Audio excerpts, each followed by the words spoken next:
আমরা বর্তমানে দেখতে পাচ্ছি যে বিএনপিতে কিছু সুবিধাবাদী লোক এসে বিএনপিকে বিতর্কিত করার একটা চেষ্টা চালাচ্ছে, অপচেষ্টা চালাচ্ছে।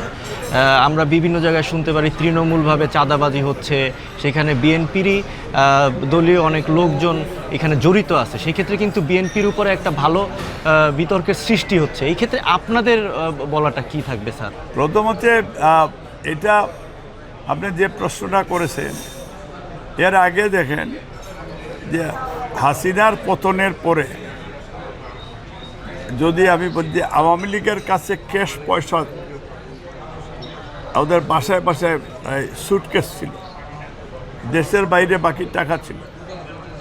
এখন এই প্রশ্নটা হলো যে এই কাঁচা পয়সা দিয়ে কারা বেনিফিশিয়ারি হয়েছে, কারা কোটি কোটি টাকা তারা নিয়ে এই মন্ত্রীদেরকে দেশের বাইরে পাচার করেছে, কারা কোটি কোটি টাকা এদের লুটের পয়সা তারা কারা ক্যাচ করেছে, এই বিষয়টা আপনাদেরও ইনভেস্টিগেশন করতে হবে।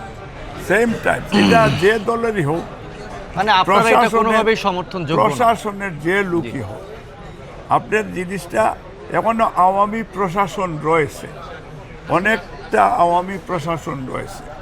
এই যে দেখলাম মাফিয়া বেনজির এই ঢাকা এয়ারপোর্ট ক্রস করলো, পুলিশরা তাকে এইভাবে ছেঁকা হয়ে এদের বিচার কী করলেন?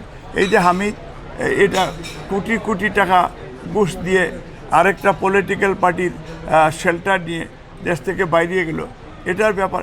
বিএনপির কর্মী তার মার গয়না বিক্রি করে সে আপনার তার বেল নিয়েছে, তার বউর গয়না বিক্রি করে, জমি বিক্রি করে, বাড়িতে একবেলা পেট ভরে খাইতে পায় নাই। তখন আমাদের একটা মানুষে তাদের পাশে ছিল না।